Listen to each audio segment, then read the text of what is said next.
quarantine fiasco, which I think stands alongside the testing fiasco, to me feels like a point that's worthy of focus because it seems more fixable. The testing thing, we obviously screwed that up royally as a country. They are trying to scale it up. A lot of effort is going into that. It's still going to take a long time, and it will hamper our efforts until we've got it in place. Meanwhile, without testing, all we can do is large-scale mitigation efforts, like getting rid of crowds, telling people not to fly, other things like that. But also people who believe they've been exposed should quarantine. Would clear federal standards on how to quarantine and under what circumstances help? That's not the right approach anyway. Okay. You don't want infected people or suspected infected people with their families. They'll just pass it on to them. China has had enormous success in beating down its epidemic.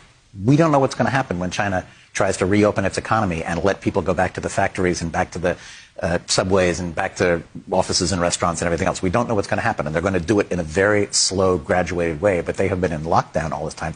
But we see the drone shots from these cities and we think, ooh, lockdown, it looks terrible, there's no traffic on the street. That's not the point of what they did. They had to do that in order to introduce the measures they were going to take that were actually going to fight the epidemic. And that is testing, testing, testing, testing. Find the virus. So one thing is, no matter where you go, if you are able to get out of the house in there, if you go into any building, your temperature is taken. I came into this building, nobody took my temperature. They asked me some silly questions I could have lied about. But,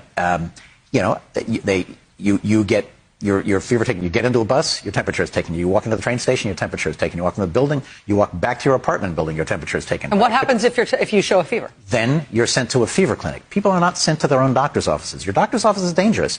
One of those tests will make you cough, usually cough or gag, and then you've infected the doctor. And then the doctor's office is out, and you've possibly infected everybody else in the waiting room. So they are sent to specific fever clinics, which the Chinese have had since they battled SARS back in 2002. They designed these and basically mothballed them. It's usually an entrance to a hospital. It's separate from the main entrance. They're met by people in complete protective gear. The temperature is taken. They're asked quickly what their symptoms are, whether they've been exposed, how they've been exposed. They get a quick white blood cell count, which takes about half an hour to see whether or not they have bacterial pneumonia. It doesn't tell you what the bacteria is, but it tells you whether or not you've likely got that. They get a quick flu test to see if they have flu. If you've got one of those, maybe you can be excluded and go home. You're something else. But if you don't have either one of those, then you're given a CT scan. CT scans in this country take half an hour to an hour, and they're extremely expensive things. There they have portable CT scanners. They have pushed people through those things at the rate of 200 a day. A couple of slices of the lungs, and that's all, to see whether or not there are these ground glass opacities in both lungs that are a pretty good indication of this. All right. If you come up positive for that, then you are going to get a PCR test, which is the test we're talking about here. It's basically a nasal swab is the usual way to do it, which is push a Q-tip up your nose so far it feels like it's going into your brain. It's not very pleasant, but then they do that on site. They've gotten it down to 4 hours. There's no sending it off to the state health department. So you sit and wait for it to come back. And you sit and wait. You are told, sit, a couple of yards apart from everybody else. People are sitting there, it was described to me, they're sitting there with their pink envelopes with their CT scans inside them, and they're afraid of each other because they all know that they might be, they might be sitting next to somebody who's got the virus. And once their scan results come back, and if they can't get the scan results back that day, they have to go to a hotel, a quarantine hotel, and wait until the results come back. Apart from their family. Apart from their family. And that is the key element. There is no home isolation. There is no home quarantine. 75 to 80% of the transmission in China was in family clusters. What would make the news was things like, oh my God, it's in the prisons. Oh my God, it's in Parliament, or whatever. It wasn't in Parliament there, but you'd hear these kind of, but 75 to 80% of it was inside the family. And they knew they had to stop that if they were going to stop the disease. So people were literally quickly taken away from their families to these giant gymnasiums or stadiums where they were not concentration camps. They were beds, there, and there were nurses in protective gear to watch out for people. They even had dance classes in these things. Because when you have lots of little old ladies sort of sitting there together waiting to see if they're okay, if you get them all up dancing, one, it helps clear their lungs if they have pneumonia, and the people who can't get up may be the ones who are crashing. It's not a bad policy. We laugh at the pictures when you see people dancing in what look like moon suits, but in fact that was something medically smart that was going on. If people actually need to be hospitalized, the people who don't need to be hospitalized are the ones in the so-called 80% of mild cases.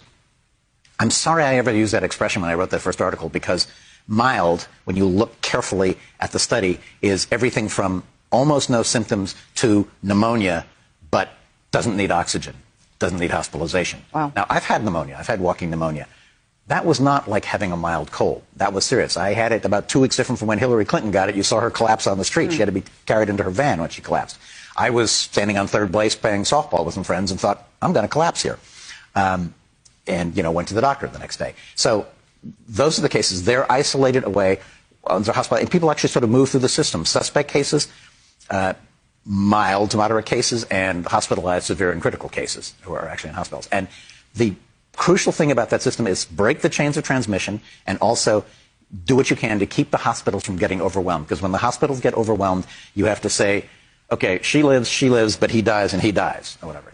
She's young and has kids, we'll save her. Grandmother, goodbye. Those are the choices they are making in northern Italy right now, and they're going to be making them all over Italy pretty soon. And we will too.